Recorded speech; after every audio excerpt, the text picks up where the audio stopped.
And we look totally clueless. Welcome to another edition of The Gloves Are Off. You're seeing behind the scenes of what's happening right now. I got special guest who's thrown on air so quickly. Joel-Anthony from Delgado Homes. DelGrande. I'm sorry, Delgado. It's no problem. Chelsea's laughing at me. It's all good. It's all similar, you know. We're here today. The subject today we're going to be talking about is reinvesting back in your business. But before I get on that, Joel, why don't you tell... Sorry, Joel-Anthony. Why don't you tell me your story? Well, I first started real estate about 6 years ago. Decided to do it because my father was in the process of kind of like wanting to get into the whole investment game and, purchase houses and, flip them, rent them, all that stuff. But, one thing I saw that lacked was the realtors actually taking, into account what their needs were, what their real needs were. You know what I mean? So I kind of like decided to take it upon myself and like, who's better to help family than family, right? So I decided to get my realtor license, and our whole purpose of it was to become, I kind of cut the middleman out like that, but then we opened up our own construction business. So we would also be the ones funding it and doing the work and, all that good jazz without having to like partner up with a lot of other people, right? So it's kind of like sink or swim thing, you know what I mean? We first started out at the 6th year. Nobody was working in our household, so we kind of just dove right into that real estate game when, to be honest with you, we knew nothing about construction. We didn't even know how to read a tape measure. So and now I'm watching the stuff that you're doing, and you're flipping and reconstructing houses like crazy. Exactly. But I mean that's a big shout out to the team too. You know what I mean? My family, our family. Anybody that works with us, we consider family as well too. So it's a whole shebang of people, not just one person. You know what I mean? So I'm sure it takes a lot of people to make things run. You know what I mean? And a lot of work. A lot of struggles. Struggles, you know what I mean? It's a very capital intensive business, you know what I mean? So at the end of the day, you have to come up with a lot of money just to even participate in this business, you know what I mean? And anybody who owns a home today should be proud of themselves because, whether you've got, I don't care where, to me personally, I don't really care where you get your money, you know what I mean? If you can make it yourself, that's perfect. If you have family that lends it to you, perfect. But at the end of the day, just anybody getting into the real estate game, you've had to fork out a lot of dough. So yeah. You've done something right, or you have the right people on your team for sure, right? So in this time right now where housing market is so high, is there still room for profit to do flipping and stuff like that? At the end of the day, it's kind of gotten tighter for sure. It's gotten tighter. You have to watch your margins. At the end of the day, though, when we first started, people would look, the majority of people are going to look online and be like, okay, what the lowest house sell for, or what can I get this for, and what the highest house sell for, which is my potential of sale with a little bit of appreciation on top of that. At the end of the day, though, when those low numbers creep up to the same price or in and around $50,000 to $100,000 of a renovated property, something's wrong. You know what I mean? So as far as the budgets and things, they definitely got tighter, but now I'm telling you, the market's slowed down completely within the last. We were just talking about that. Little bit, you know what I mean? Yeah. It's kind of like damned if you do, damned if you don't. We cry if it's too high. We cry if it goes down. Now I see you guys though, because I've been watching your feeds and stuff like that. I'm seeing that when you take a home over, you don't just paint it and flip it back in the market. I mean, you're literally reconstructing it. Pretty much. I mean, our motto is like, what can you do with these four walls that others don't? Or how can you transition these four walls? Because at the end of the day, we focus, like, the flipping business that we've had up until this point, we focused majority on bungalows. Okay. So with that being said, it's because, it's one floor plus a basement, you know what I mean? You don't have the 2-story versus 2-story, it's a lot more work, you know what I mean, number one. But number two, the hot ticket on the market right now are bungalows. And located in Scarborough, where I'm from, born and raised, there's a lot of bungalows in that area, right? Yeah. So that's like the norm to have a bungalow, right? So at the end of the day, all these baby boomers that are downgrading, or the old timers that are downgrading or whatever, not everybody wants to go live in a condo. So what's the next best thing? A bungalow. And I see you're setting them up too, so they can have a tenant in the bottom as well. Oh yeah. You got to plan ahead, right? No, but that's really good because you're setting them up as an income potential property too, right? My mother designs all of our houses. Really? Yeah, she picks out all the colors, all the tiles, all that good stuff there. So that's major credit to her on. Her job's a little difficult because we put the pressure on her before we get the house to know what it's gonna look like at the end.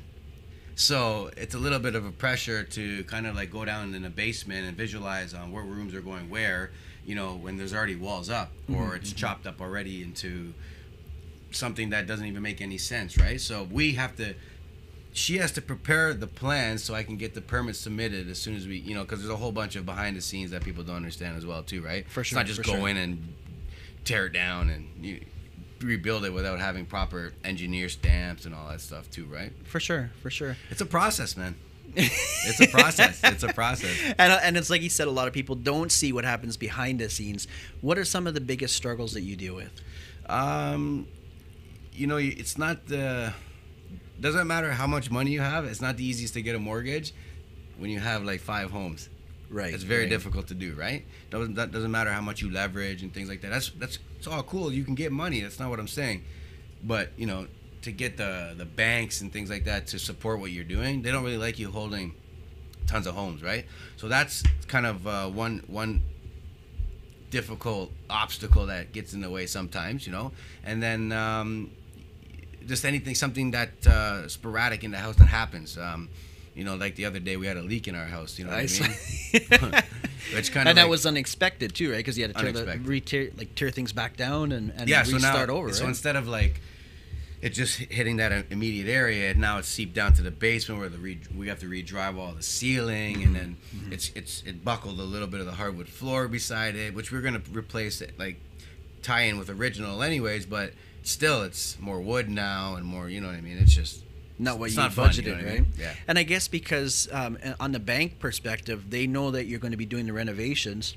If you decide to walk out halfway through, the house is worth nothing for them. So exactly. it's a gamble on their end too, right? Exactly. I mean, you got to have the right people in your corner too, right? Like to understand your business, right? That's why I believe that, I'm not a believer of banks. I really hate banks, you know what I mean? Because they're not very friendly to people that they push to be good, like the entrepreneurs and first-time business owners. Like they push it and then they don't. No, they want the for sure help, thing. you know what I mean? Yeah. So it's like it's a little difficult, right? But when you build relationships and you make people believe that what you're doing is on the up and up, and you're doing it right, and you got there's integrity future and growth for it, then you will eventually get people on your side. Eventually.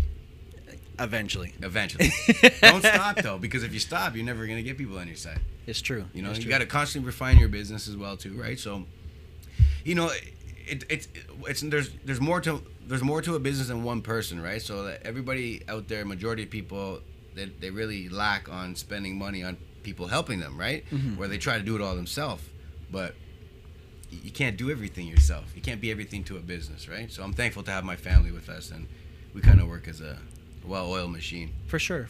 And I'm sure working with family, like this is a family business as well. You have your struggles internally. Oh, yeah. I mean, everybody bumps heads, This is stuff that people usually don't talk about. Yeah, no, I mean, everybody bumps heads, you know what I mean? At times, you got the quiet ones, you got the loud ones, the abrupt ones, the forced ones, the ones that just...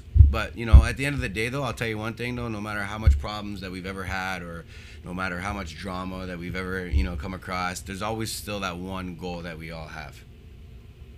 And that's, to be great at what we do, you know what I mean? And to build a brand that, we're creating, that we're from scratch, you know what I mean? For sure. And your brand is impeccable. Thank you. It's really, I wish we had some pictures, actually. We should have brought some pictures, but... you can check the website out, delgrandehomes.com, but my older sister, she designs everything for us. Okay. So all the t-shirts. So everything's internal then. Yeah, everything's internal, right? Everybody in my family does something, or if you're, an extended part of my family, you're kind of like, we try to involve you. What it is we try, everybody that works in our house, I went to our elementary school with majority of them too, you know what I mean? So we kind of like keep it close to the people that want to grow with you, you know what I mean? And everybody's family.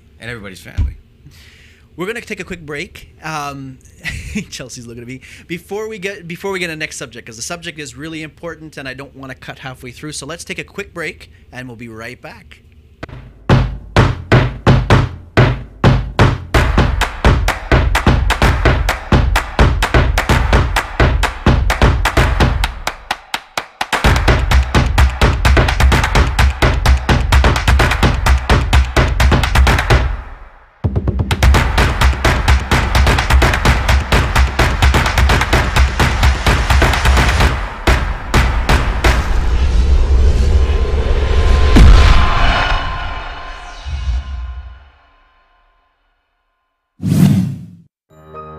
Are you retiring smart?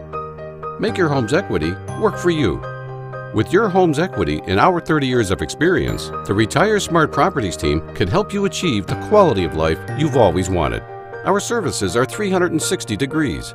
We'll give you advice, take care of staging and selling, and help you find the perfect home and community to transition to. It's time to enjoy the retirement lifestyle you deserve. Visit our website today to learn how you can use your home to retire comfortably. The Retire Smart Properties team, powered by RE/MAX West.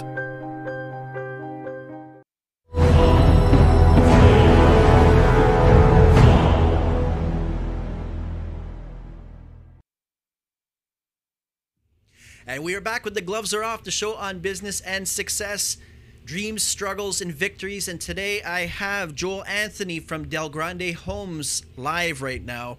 And he's got incredible stories. Today we are talking about branding and the importance of branding. We were just touching the subject.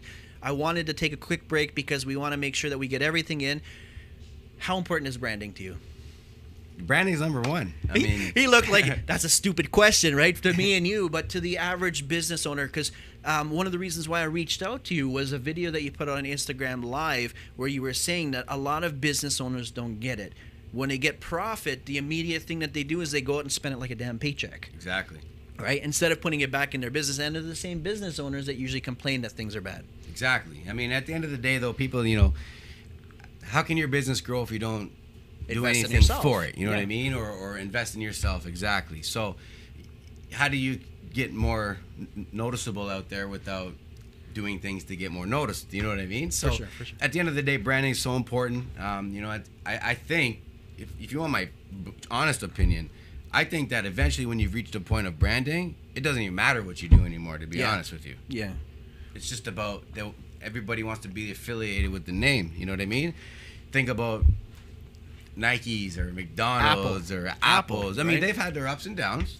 They've been good. They've been bad. You know what I mean? But you walk in an Apple store, what do you see? It's rammed. Hundreds of people in there. Hundreds. And you know what? But it's also because of the service that they give too, though. That's why they're also on top too.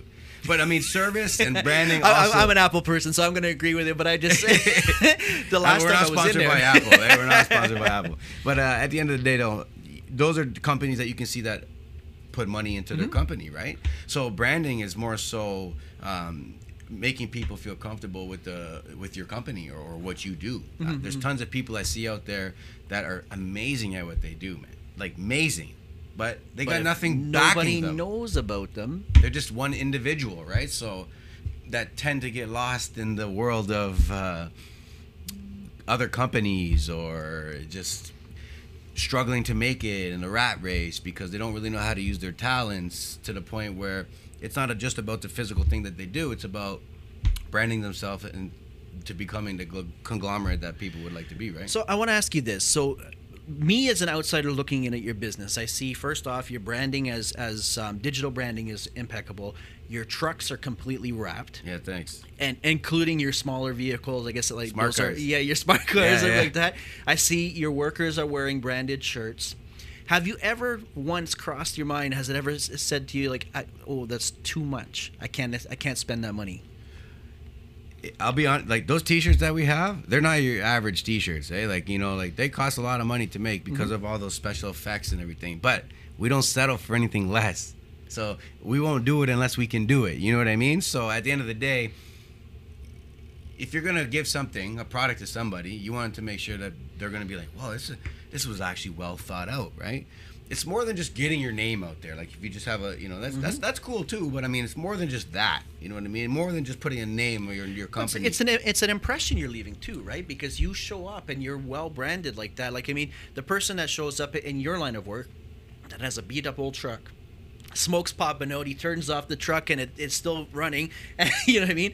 Versus you showing up with your crew and you got 5 trucks that show up. They're branded. They get out. They're branded. You hand a card. Everything is branded professionally, that's right? What that's what the consumer sees, right? I want to do business with you because first off, you look reputable, you have integrity. It's just what you're pushing off. Well, that also branding also shows you how much pride you take in your job. Yes, you know what I mean.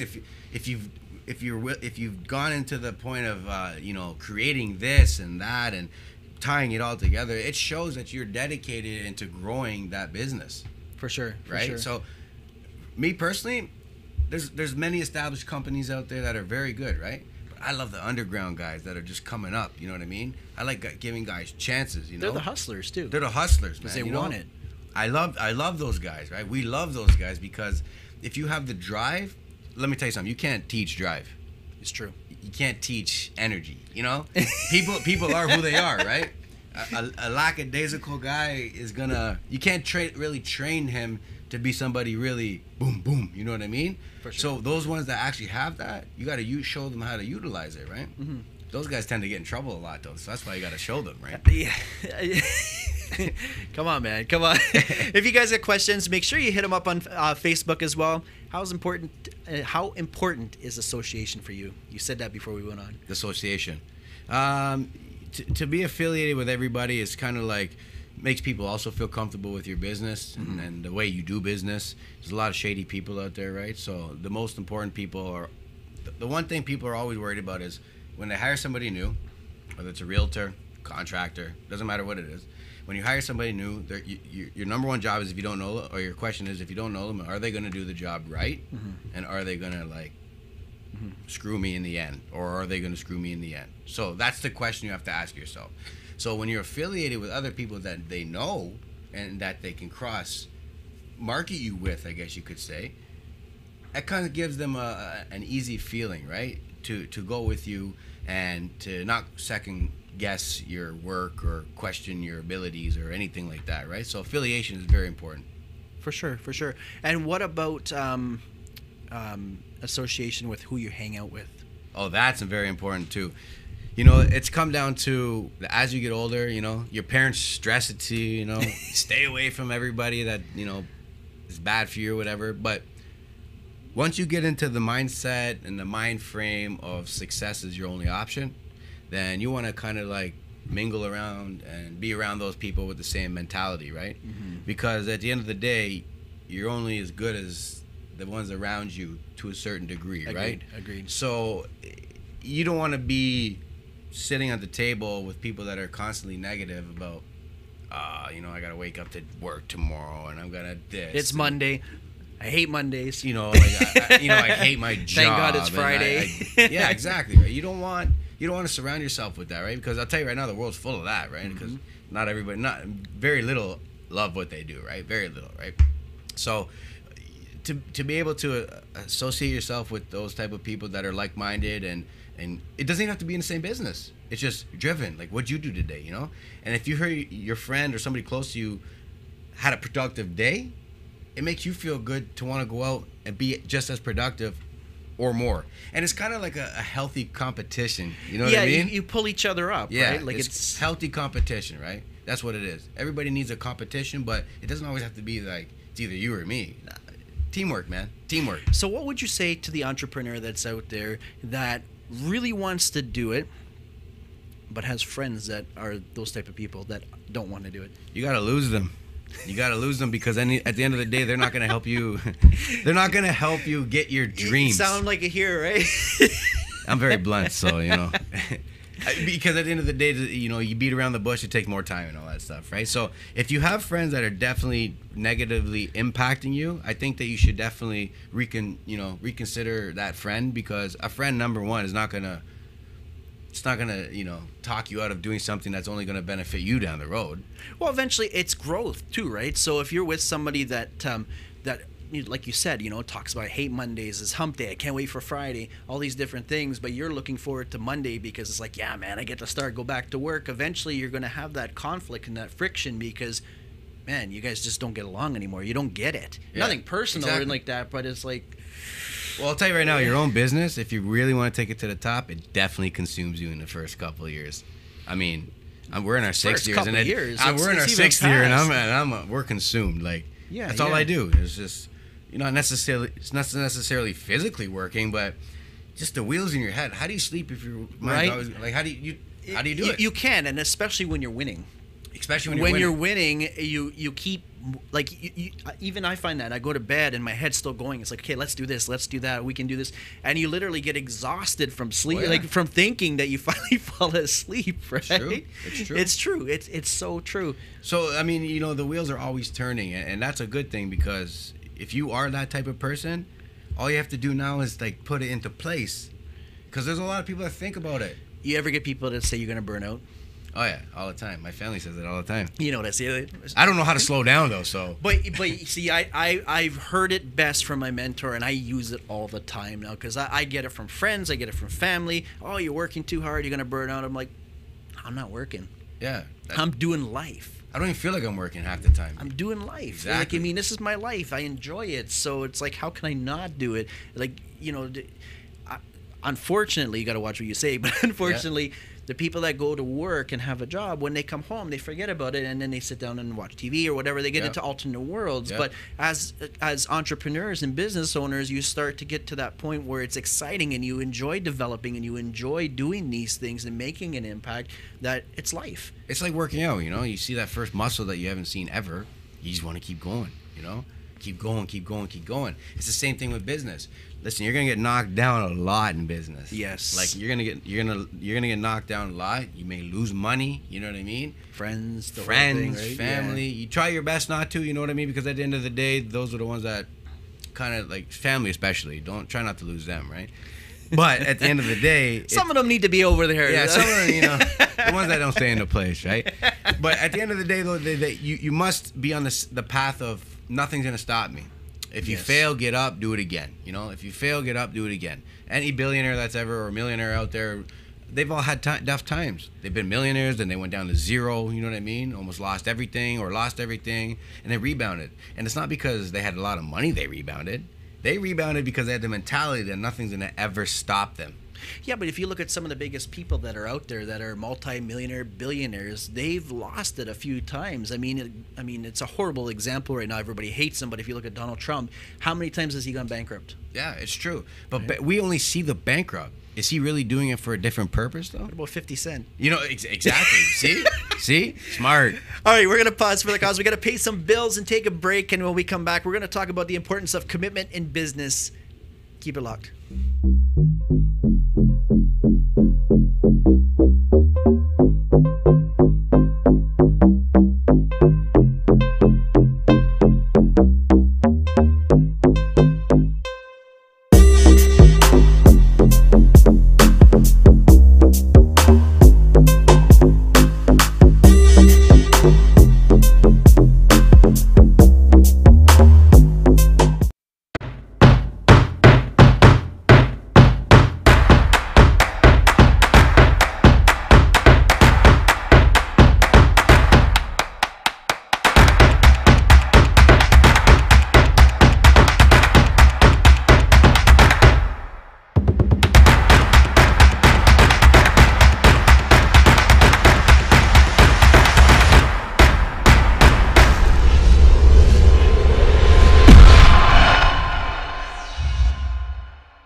And we are back with the gloves are off. I have special guest Joel-Anthony from DelGrande Homes. So Joel, tell me a little bit about commitment towards your business. Yeah, not to the wife, man. This isn't a show of marriage. Okay. So let's talk about business commitment. If you start something, be committed to it, meaning see it through. You know what I mean? When it comes to building yourself, remember, you have to spend money to get somewhere. Everybody that I meet on a daily basis, or just even some of the guys that work with us and things like that, I encourage them to want to get bigger and better at all costs, at any cost, because you can't grow and be the person that you tell me you want to be if you don't invest in your own business, right? So again, when it comes to asking for help or paying for help, you need to do that. In the beginning of a business, it costs a lot of money in the beginning of a business. I'm sure you can speak for that, Yeah. So at the end of the day, if you don't invest that money, how do you ever expect a business to launch? right? And it's not about, I don't think people should be looking for jobs that pay the most money. That's not about it, because I believe that if you do what you love, there's always ways to make a lot of money in that. So with that being said, take what you're good at or passionate about, or what you want to wake up to every day, like you were just saying before the break. Make sure that what you want to do is what you want to do, not just because there's big dollar amounts that are in it. People that are forced to be doctors, or, you know what I mean, things like that. And it's unfortunate, but if you don't want to do that, how are you ever going to be the best at it? Exactly. You're not going to put your heart and soul into it. And it's funny, you can tell the language of a successful entrepreneur. The mindset is very different. I have a friend who owns a dealership, just purchased it. He's about an hour and a half away from where his home is. He started out, I guess, about 15, 20 years ago. He was a mechanic at the garage. And he went from being a mechanic to a sales manager to managing dealerships. He managed like 6 dealerships at once, and then he had an opportunity to buy a dealership. So he went and bought the dealership. It's a partnership. And now what he's willing to do is he's going to sell his house so that way he could dump all his cash and go all in. See that, though? Sacrifice. Right. Commitment. Big sacrifice. Commitment and sacrifice. You're going to sacrifice. You have to. That's another thing. You have to sacrifice. Yep. In order to stay committed, you have to sacrifice. So those nights that you've been going out or spending money or going to the club and doing whatever you do leisurely that, you know, you could probably pull back on, you should really pull back on that, because those things add up. It's either that or the dream or the goal isn't big enough. And that's, last week we did a show. I actually had Tristan here, my wife, and we were talking about some of the dreams and struggles that we went through building the company, and talking about back in the day when $40 was all we had for groceries for the week. Of course. But we had marketing dollars always. Exactly. Always money to go back into the business. We sacrificed everything else.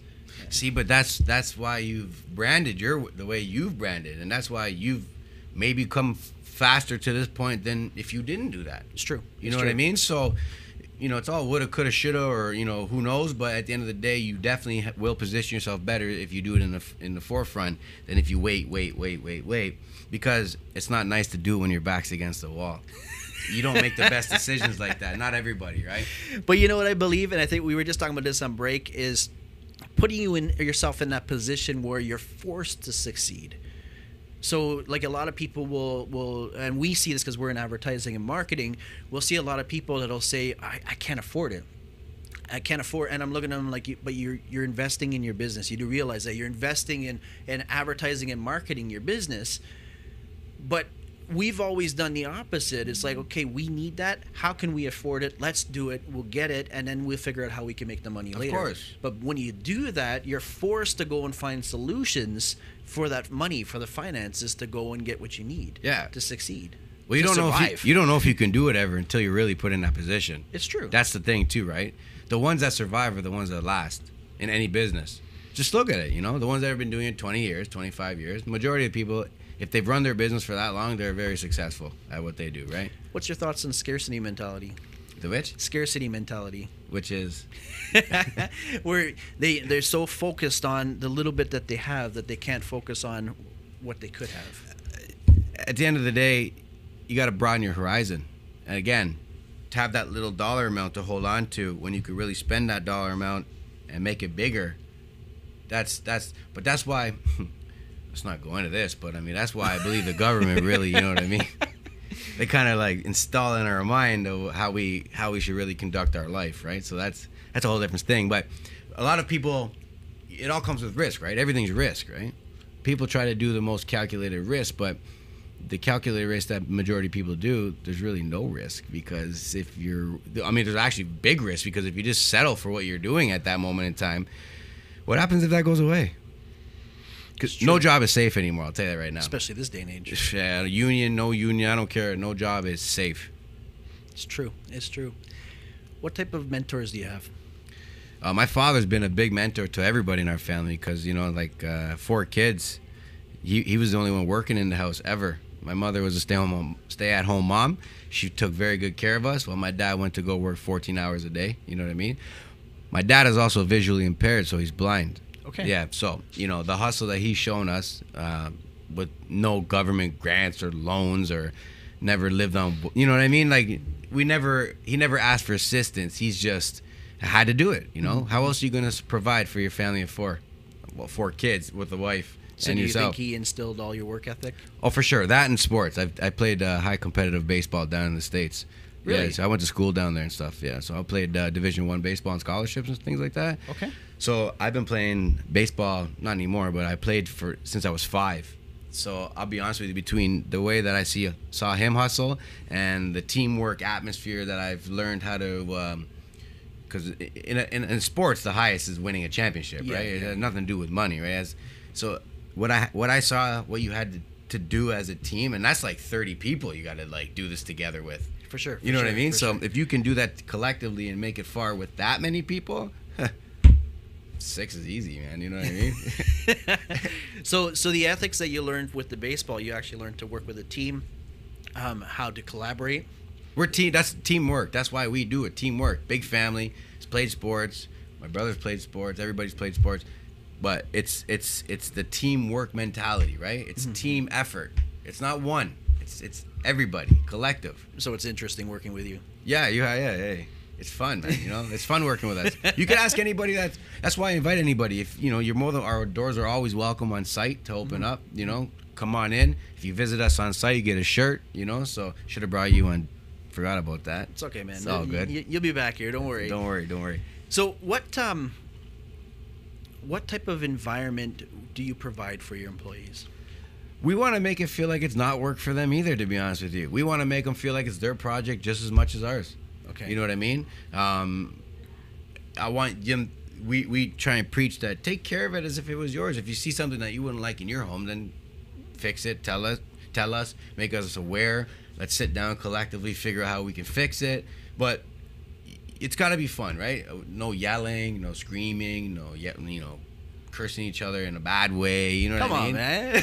No, you can curse each other, but not in a bad way. You know what I mean? But at the end of the day, we're all friends anyways, right? So we all have history together, majority of us. And anybody that we've brought on new, I'll be honest with you, they've adapted very quickly to everybody that's around the house. Our number one thing is, doesn't matter what you know or how good your work you are, if you can't get along with everybody in the house, see you later, man. See you later. And that's not even us. We could like you, but if our boys don't like you, so you have culture. So you believe in culture. for sure, as well. culture is 100% very important to be on the same page, and you don't have to come from the same place, but I mean, yeah. No, you have to have a common ground. you have to You have to understand each other's goals, man. You know, like that's what it comes down to. So you had mentioned too that it's really important to you to elevate your people that you're working with. A lot of business owners would look at that as almost a taboo thing because the scarcity mentality comes back in, where it's like, okay, if I help this person grow and become better, they might want to either become a competitor, go in the same business, or go off and leave me because they can do something better.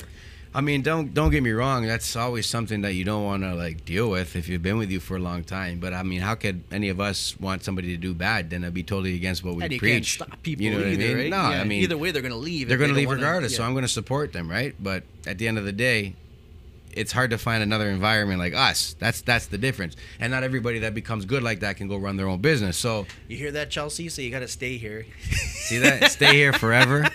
Because if you're treated well, it's very hard to find employees that treat you very well. I've been saying everybody's asking who Chelsea is, so one day we're gonna have to bring her on the other side of the camera. So guys, Chelsea's awesome. You gotta follow her. She's waving like there's a camera on this side. We gotta get you a mic or something like that on that side. So do you wanna quickly take a break and then we'll do the last quarter? All right, guys, we're gonna pause for the cause. We'll pay some bills and we'll be right back.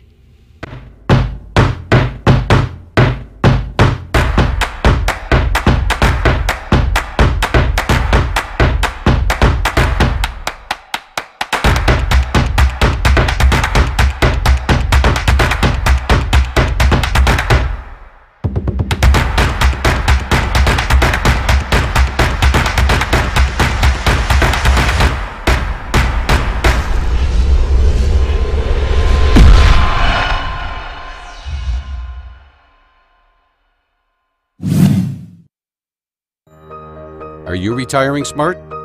Make your home's equity work for you. With your home's equity and our 30 years of experience, the Retire Smart Properties team can help you achieve the quality of life you've always wanted. Our services are 360 degrees. We'll give you advice, take care of staging and selling, and help you find the perfect home and community to transition to. It's time to enjoy the retirement lifestyle you deserve. Visit our website today to learn how you can use your home to retire comfortably. The Retire Smart Properties team, powered by RE/MAX West.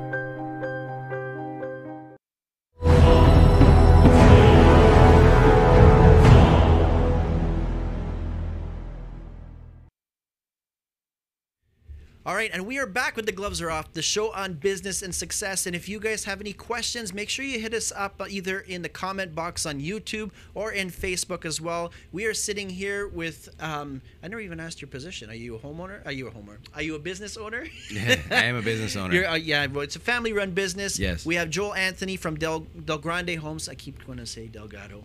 It's okay. DelGrande. No, you know why? My daughter watches with the Chihuahua. I don't know what it's called, but it's DelGrande or something. Delgado is the name of the dog that's in there. So see, the kids, man. Yeah, right. They're always on the mind. Any kids? I have 2, yes. Really? Yes. Okay. 2 kids. How do you? I'm going to ask you this because it's a typical question that an entrepreneur gets. How do you balance? How do you balance? It's very difficult. You have to. How do you balance? See, sometimes you can't, to be honest with you. There's the way I look at it is there's no such thing as balance, right? Because either way, it's just you either incorporate your life or you don't.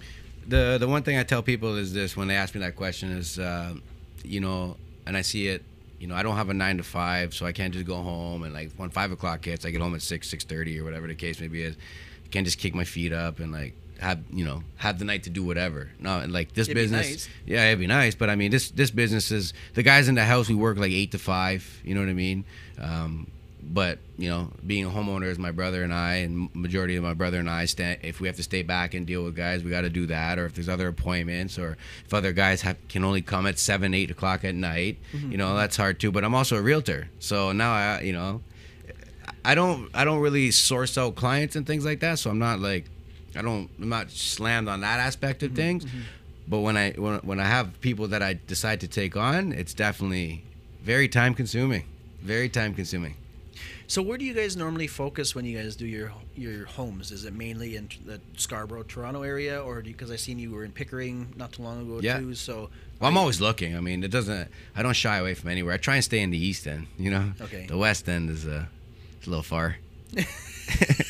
But it's okay, you know what I mean? He made it out for the trek for this, so we're good. But at the end of the day, though, I like the East End too because it's older, right? Okay. It's older, right? So there's a lot of homes to do things, to renovate, to knock down, build. Over here, it's newer, right? Like.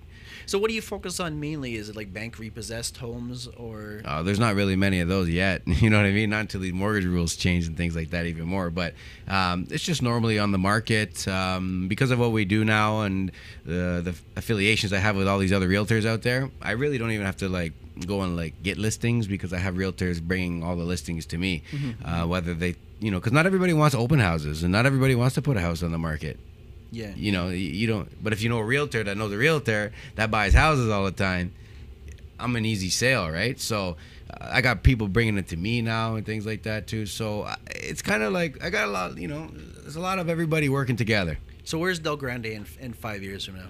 DelGrande Homes is building homes. We actually just purchased our first top-up that we will be starting, or we get the property in end of July. I'm just doing all the background stuff now, surveys, drawings, zoning, all that stuff. So, you know, come in the fall, we'll be starting to top up our first home that we're going to be topping up.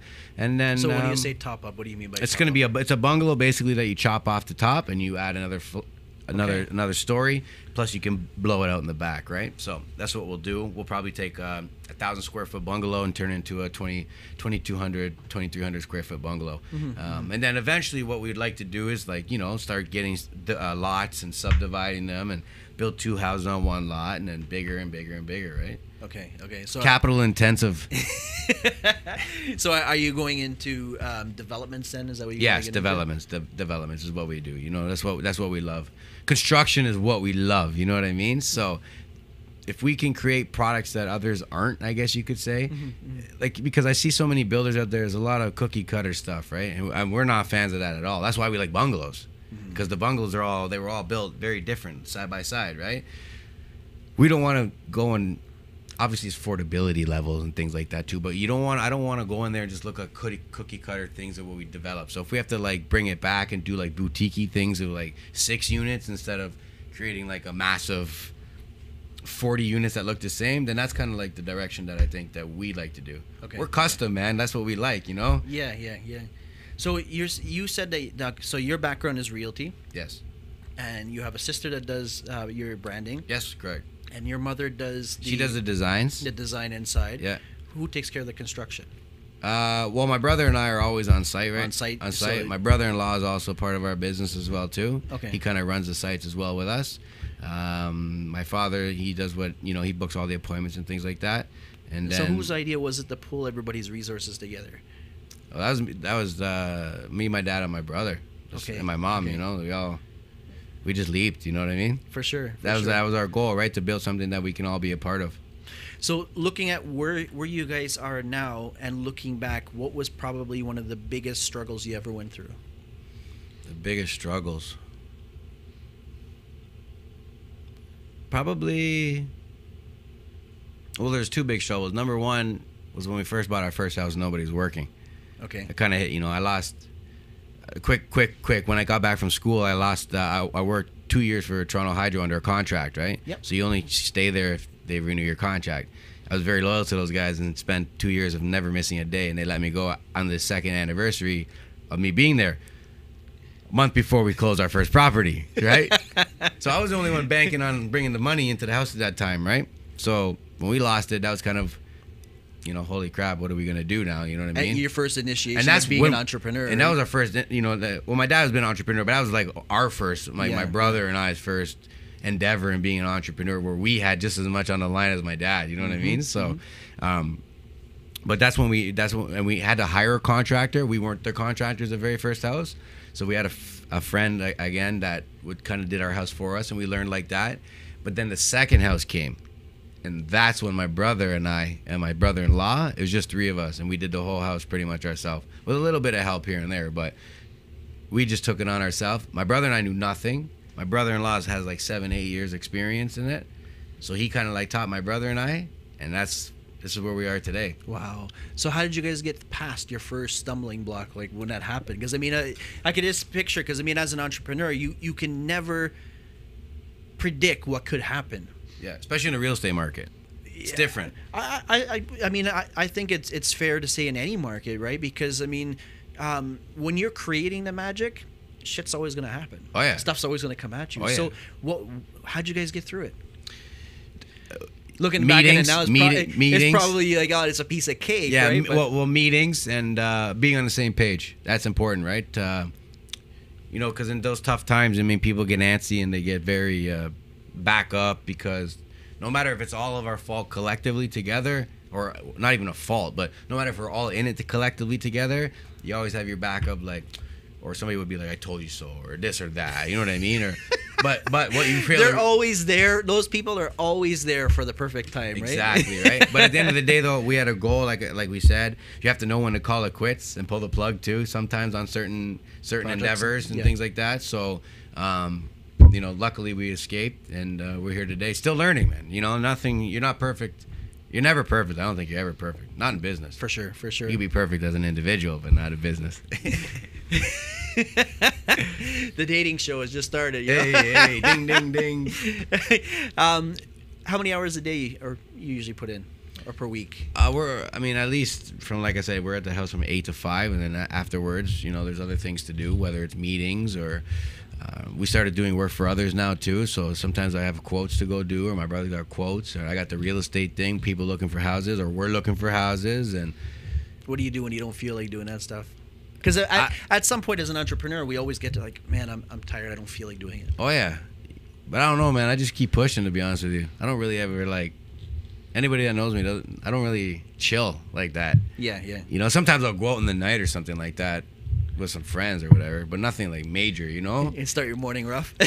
And start the morning rough. That's why I don't do it often. You know what I mean? Yeah, Because again, being an entrepreneur, you have to be on point all the time. Right. You can't just not go show up to work one day. So what's your average day routine?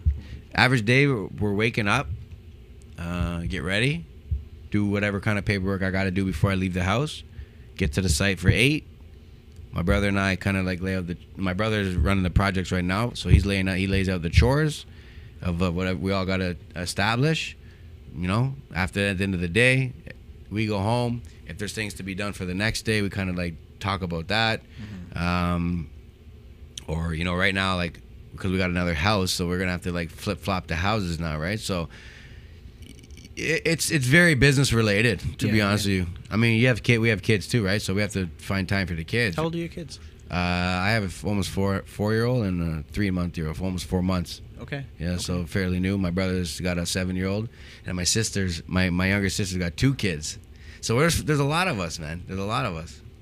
How do you feel about excuses? I hate excuses. There's no excuses, except for traffic. Traffic's an excuse, but no, excuses are because every excuse has an answer, right? So yes, I mean, if you could thought about that answer before the excuse, you wouldn't have to give an excuse. No, the reason why I ask is I've heard lots of entrepreneurs use their kids as a crutch, and that's why I was asking the age, because I mean, you listen to the hours that Joel's putting in, and then you hear that he has a almost 4-year-old and a 3-month-old. And he's trying to balance that as well, plus do both businesses, because you also have to do your real estate as well. Yeah. And you're still making it. And everybody survived, and you're still good, right? But I gotta give credit to the family, my girlfriend absolutely, at home. Absolutely, and, it's not a one-sided thing, right? But it's that's very important, right? Like without her or my mother just being able to take the kids whenever we're both busy, it's very important, right? Like. For sure. Some people don't have that either, right? So it is very difficult. Well, we get too, because I mean, you walking into the office here, you see, like, I mean, our kids are here. It's a family business, and we'll get a lot of times. Oh, your kids don't get time to play with other kids. You're damaging them, and I'm like, are you crazy? My daughter just turned 9. She's an entrepreneur. Yeah. She's at heart, because that's what she grew up around. Yeah. So now she's out there trying to figure out how she can make money, what she can sell. She has booths at our events that we do. She sells lemonade and cookies. Yeah. You know what I mean? But you can't neglect them, like no matter how busy you get, you have to involve them. So if you have to bring them to work, like you said, you got to bring them to work. I mean, that's not really, it's only benefiting really at that point, right? Sure, because if you bring them to work, not only are you keeping them occupied, but you're also, showing them what daddy's doing, man. And as they get older, even by myself, I can just go based on how I saw it. The older they get and the more they understand, the more they appreciate you as a parent too, man. Like, right? You know what I mean? Because they appreciate it, and what you saw your dad go through and the struggles and everything like that, and it lays the upbringing is different. It's a foundation, exactly. Right? And what a foundation for you to build on because of the ethics that you've seen. Of course, I mean you learn from everybody around you. That's the most important, right? We're gonna pause for the cause, pay some bills, and we'll be right back.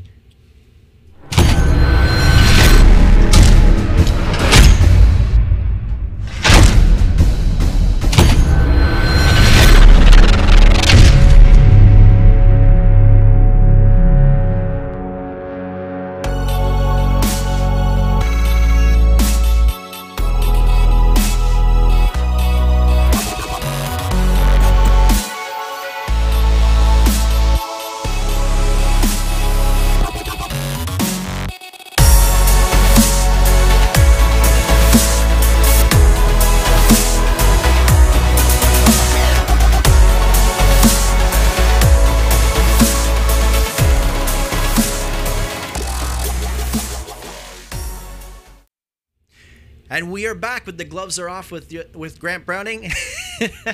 And we have special guests from DelGrande Homes, Joel-Anthony.